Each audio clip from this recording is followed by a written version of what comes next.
magawa. Ay, lungkot. Good morning. Digay sabi ko, masama ang nagpo-post ng problema. Kasi nakakahawa yun. Ngayon, ikukwento ko na. Part 1 muna tayo. Part 1, magkukwento. Kwentuhan lang muna. Ang nangyari kasi, nung November 7, ang asawa ko pauwi na. Tapos, sabi ko bili siya ng ulam. Siguro talagang mangyayari sa kanya. Siguro talagang kakapahamak niya yun. Nakasabit siya ng natawid na matanda. Senior na. 69 years old sa may San Pedro papuntang Mabini. Ngayon, yun nga, siyempre na-aksidente. Ang asawa ko naman na-aksidente din. Ganito nga yung kamay niya, nakaganan. Yung parang kumilo na ganan. Yan, nakaganyan. Yun, ganun na nangyari. So, parang silang nasa ospital. Tapos, nung gabing yun, parang siyempre, tolero din ako. Hindi ko alam ang gagawin. Pinagamot namin. Sa private naman sila nagpagamot din. Okay lang. Sige, okay lang. Kasi tayo nakadisgrasya eh. Yun nga lang, nung gabing yun, nakalabas naman kami kasi ayaw po opera ng asawa ko kasi ang laki ng hinihingi. 100,000. Tapos, yung doon naman sa kabila, pina-x-ray daw, ganyan. Pinauwi. Okay naman daw. Yung, ganun na nangyari. Okay naman daw. O, mamaya uli ang kasunod. Huwag kayong chismosa dyan. Masyado kayong marites. Ayun. Dahil nga maraming nagtatanong, kaya kinukwento ko na. Tapos, lumipat ako ng pwesto para medyo tahimik. Tapos, ito na nga, edi, pinauwi naman sila kasi okay naman daw. Tapos, paano ba? Yun na nga, after kinabukasan, inaano ko sila, kinakontak ko, hindi ko makontak. Tapos may linggo yata yun, nakontak ko, hindi nakauwi na nga daw, okay naman daw. Hindi nga lang namin maasikaso agad yung papel or kasulatan or magpulong kasi nga may bagyo, diga. So bagyuhan. Kaya sabi namin, pagkasala ng bagyo. Tapos after 3 days, bumalik sa ospital. At siguro nga, malamang dahil sa aksidente, bugbog daw yung katawan. Kasi ang tumama sa kanya is ito, kaya nakaganon yung kami ng asawa ko. Yun yung tumama dun sa nabangga namin. Tapos sa nabangga niya. Tapos ano ba to? Hindi naman mabilis palagay ko ang takbo kasi hindi naman tumalsik yung motor. Hindi nga nasira yung motor, wala nga siyang diferensya eh. Helmet nga ng asawa ko, okay. Hindi man siya lumipad, ganun. Yun nga lang, siguro sa lakas ng impact, para kasi sinuntok, ganun. Kumbaga, yung kamay yung tumama, para siya sinuntok, ganun. Okay lang naman, sige, magpagamot tayo, okay lang yan. Ang problema, humihiling ako na sana, dun man lamang sa ward, kasi diga may ward naman ang private room, ang mga private na ospital. So, makakahingi tayo ng tulong sa gobyerno, ganun. Kasi syempre, saan nga ako kung pambayad? Ay, putik na wala nga maihulaw, wala nga pambiling bigas. Pa naman pang bad sa hospital ang karoon ka. Tapos mabuti na lang may kaunti kaming hawak. Edi yan, binigyan ko muna nung unang gabi nga ng 7,000. Tapos nung din na hospital nga uli sila, talagang nanindigan, ayaw talagang mag-public hospital. Yun man lang, yun may aircon din. Kesyo baka daw mahahawa sa iba, ganyan. Hindi naman ihahalo yun sa nakakahawa. Sila nga ang inuna namin dahil sila ay, siyempre, kumbaga, sila talaga ang biktima. Yun nga lang, kami na may biktima din dahil ayaw naman namin ng makasakit. Kaso talagang nanindigan, ayaw talaga nilang mag-public hospital. Tapos yun, ano pa bang nangyari? Yun, usap-usap kami, ganun, hanggang sa nakalabas na naman ang ospital. Binayaran daw, ganaray, gayon. Hanggang sa umabot nga ng 75 nga. Ganun daw, ganun. Tapos maya uli. Andito tayo sa part 3, sa final part. Charot. Di yun na nga. After nung makalabas sila sa ospital, kinakontak ko sila kasi gusto ko silang makausap, gusto ko silang pulungin, kasama ang aming kapitan, ganun. Kaso, ang unang nangyari, nung una kong kinakontak sila, ang sabi ay hindi daw duty ang pulis. Di cancel. Pangalawa, um, naulan, cancel.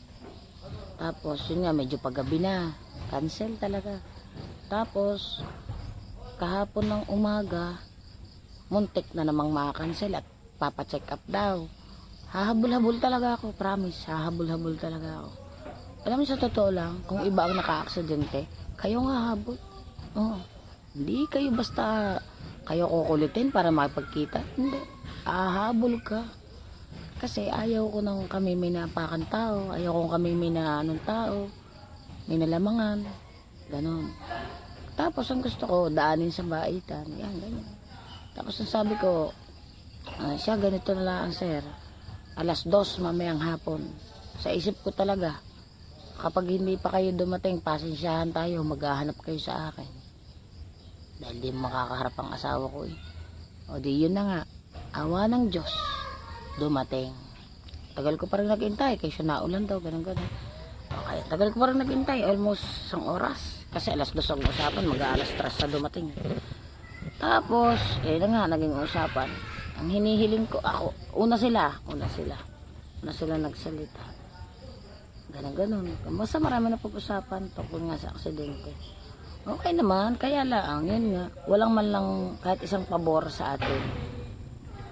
Ang una, ang hinihiling ko sana, hindi mag-private, mag-public man lang, kasi check up, di gina may meron sa munisipyo, o kahit yung mga, basta yung, medyo mura-mura, kasi pag private tayo, para tayo nagpapatoka sa sisiw, wala nang katapusan ng pagpapagamot, pagpapacheck up, kasi senior na. Pangalawa, yun nga, yung pagbibigay ng pera. Sana wag ko tahan. Kasi unang-una, hindi pa nga nakakatrabaho ang asawa ko. Willing naman kaming magbayad. Ang problema lang, siyempre, ang gusto ay yung medyo malaki. Saan ka nga kukuha ng medyo malaki? Tapos yun. Pangatlo, ayaw ibigay ang motor. Ang motor kasi ay naipit doon dahil siyempre, collateral nila. Sabi ko na nga lang, ay kulang pag ganun collateral yung police report. Ang aming kapitan, ang kanilang kapitan, yung investigar ko, dalak pa yun.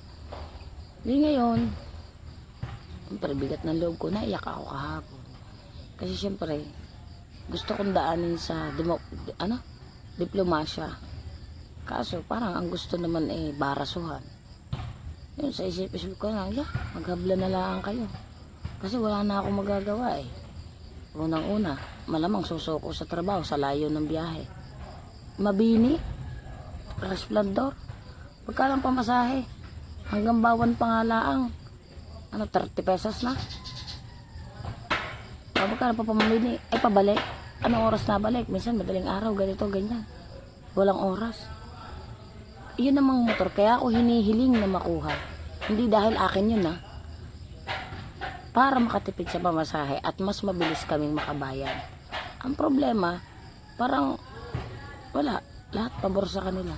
Kaya sabi ko nga, biktima din kami. Biktima din kami. Kaya nalungkot ako kahapon. Sabi ko, ba't ganon? Parang masyado naman tayong inipit. Gusto ko lang naman maging maayos lahat. Gusto ko maging mabait. Gusto kong maging mabait. Pero gusto nila akong maging dragon. Tapos, ito na nga. Ito na yung huli talaga. Huling-huli na talaga. Tapos yun nga, kahapon, kahit pa paano naman, meron tayo na likom na 5,000. Bali, ang naibabigay ko lang ay 12K. Ganyan. So, ngayon nga, ang iniisip ko, siyempre, hindi ko man kung hanggang kailan may sakit ang asawa ko, kailan yun makakatrabaho. Kumbaga, ang hinihiling ko lang naman ay kaunting pasensya. Kaso, sabi yun, isa pa nga pala sinabi sa akin, by December 15, kung makakabigay ako ng halagang 15, hindi pwede ko nang kunin ang motor. Tapos by January 12 yata or 14, bibigay ulit. Ganon. Sa isip-isip ko lang masyado nyo na kaming inipit Hindi naman namatay. Kaalakas naman daw. Bahala na ang Diyos sa inyo. Yun na lang ang naano ko sa isip ko. Hindi na ako nag-isip na bahala na ang Diyos sa inyo. Pag uwi ko naman, pag uwi ko sa amin, malungkot ako. Yun na lang naging salita ko sa asawa ko. Bahala na ang Diyos sa inyo. ako'y ang gusto ko sa mabait na paraan, sa mahusay na paraan, yung wala tayong maano, kaya lang, ay gano'n naman ang gusto nila. Hayaan ko na lang ang maghabla. Bahala na.